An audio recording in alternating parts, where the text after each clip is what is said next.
El aleteo de la política monetaria del Banco Central de Japón está provocando un tornado en los mercados de deuda del resto del mundo. ¿Por qué razón? Veámoslo.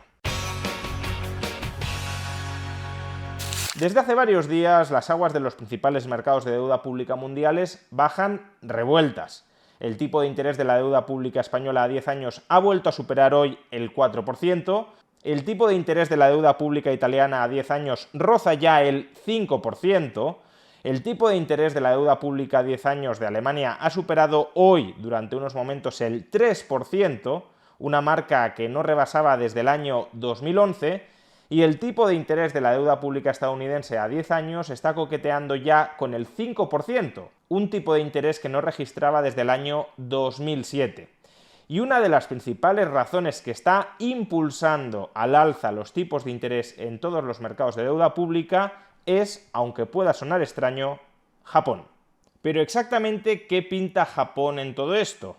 ¿Qué tiene que ver Japón con el coste de financiación del Reino de España, con el coste de financiación de Estados Unidos o con el coste de financiación de Alemania? Bueno, pongamos los hechos en perspectiva.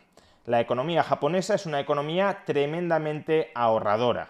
La tasa de ahorro bruto de Japón como porcentaje de su PIB ronda el 30%, es decir que alrededor de todo el valor final que produce Japón cada año es ahorrado. ¿Y a qué destina todo ese ahorro? Pues una parte del ahorro va a financiar la inversión interna en Japón. Sin embargo, hay que pensar que las oportunidades de inversión en Japón no son extraordinarias, tanto por su declinante demografía, cuanto por las heridas que dejó el pinchazo del burbujón inmobiliario y bursátil de finales de los 80 y comienzos de los 90, y por tanto, el exceso de ahorro que no se invierte en el sector privado interior se emplea para otras dos finalidades. Por un lado, los ahorradores japoneses compran sobre todo deuda pública. Este es el motivo por el cual Japón puede mantener ratios de deuda pública sobre el PIB tan extraordinarias, tan altas, sin que la economía japonesa, al menos hasta el momento, se haya acercado a las puertas del impago. La ratio de deuda pública sobre el PIB en Japón alcanza el 260%. Pero como son los propios japoneses los que compran esa deuda pública y hasta el momento han seguido dispuestos a comprarla, pues esa enorme montaña de deuda pública ha sido sostenida refinanciación tras refinanciación por el ahorro privado japonés.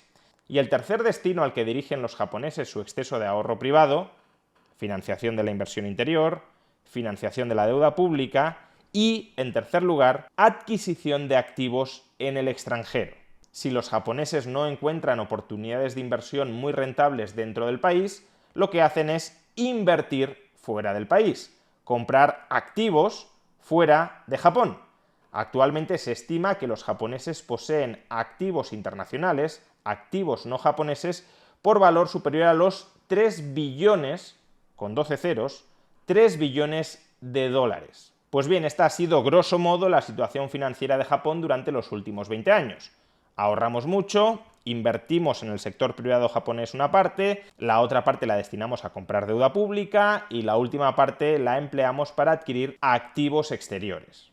Sin embargo, las cosas comenzaron a cambiar entre el año 2012 y el año 2016. Durante este periodo, el Banco Central de Japón acomete dos innovaciones muy importantes. La primera es que a partir del año 2012, el Banco Central de Japón comienza a comprar masivamente títulos de deuda pública japonesa, hasta el punto de que a día de hoy, 10 años después, algo más de 10 años después, el Banco Central de Japón ya acumula más de la mitad de toda la deuda pública emitida por el gobierno japonés. Y claro, si el Banco Central de Japón se queda con la mitad de toda la deuda pública existente, el exceso de ahorro de los ciudadanos japoneses ya no se puede destinar en tanta medida a comprar deuda pública, porque no la hay, porque la tiene retenida en su balance el Banco Central de Japón.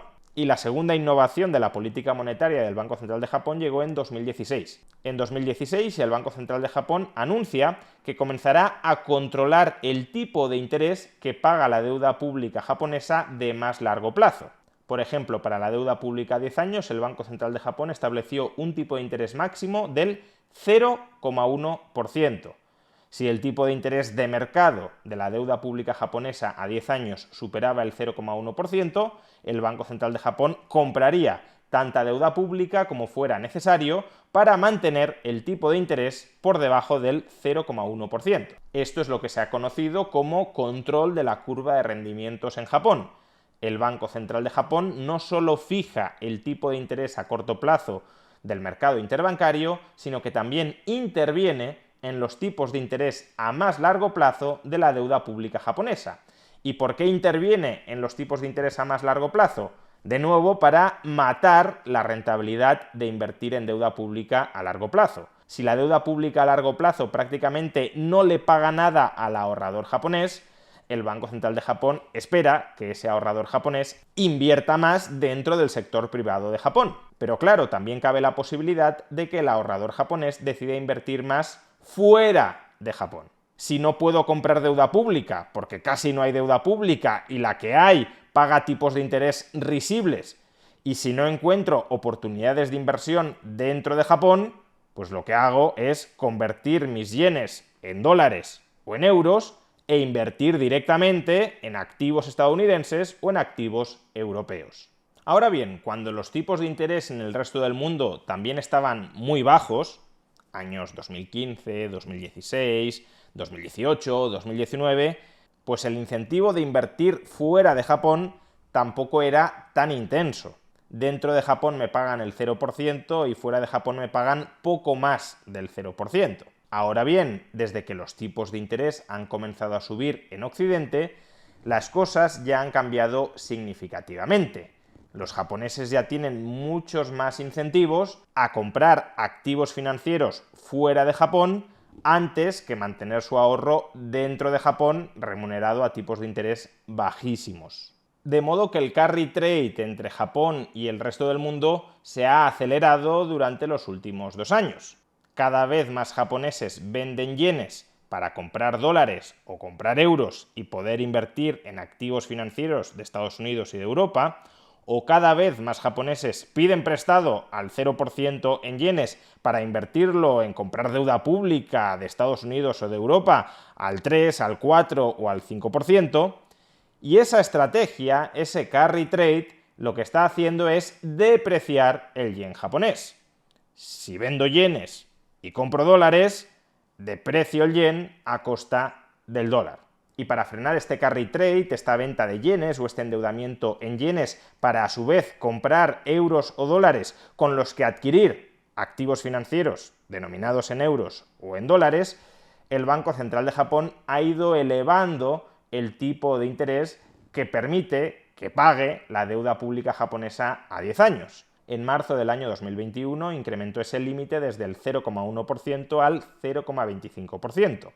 En diciembre de 2022 lo elevó hasta el 0,5% y en julio de este año lo ha incrementado hasta el 1%. El objetivo es proporcionar algo más de rentabilidad a los ahorradores japoneses para ver si se contentan con el 1% de deuda pública japonesa en lugar de seguir comprando, invirtiendo en deuda pública o privada extranjera a tipos de interés más altos. Lo que pasa que, claro, si la deuda pública estadounidense a 10 años está pagando casi el 5% y la deuda pública japonesa a 10 años, como mucho, el 1%, que ni siquiera se ha dejado que llegue al 1%, y si además el yen se está depreciando frente al dólar, pues el carry trade sigue siendo muy atractivo.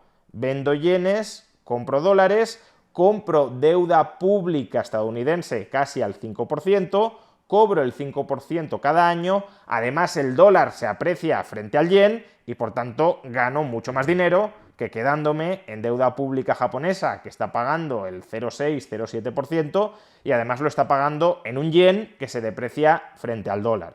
Pues bien, el hecho de que el Banco Central de Japón no esté siendo capaz de controlar el carry trade y por tanto la depreciación del yen, unido al hecho de que la tasa de inflación en Japón lleva desde comienzos del año 2022 por encima del 2%, es decir, en teoría, por encima del objetivo de inflación del Banco Central de Japón, unido además a que en abril de este año se reemplazó al presidente del Banco Central de Japón, que había aplicado hasta ese momento el control de la curva de rendimientos, Todos estos hechos han llevado a los mercados a especular crecientemente con la posibilidad de que el Banco Central de Japón deje de controlar la curva de rendimientos y permita que los tipos de interés de la deuda pública japonesa a 10, 20 o 30 años suban todo lo que tienen que subir de acuerdo con el mercado.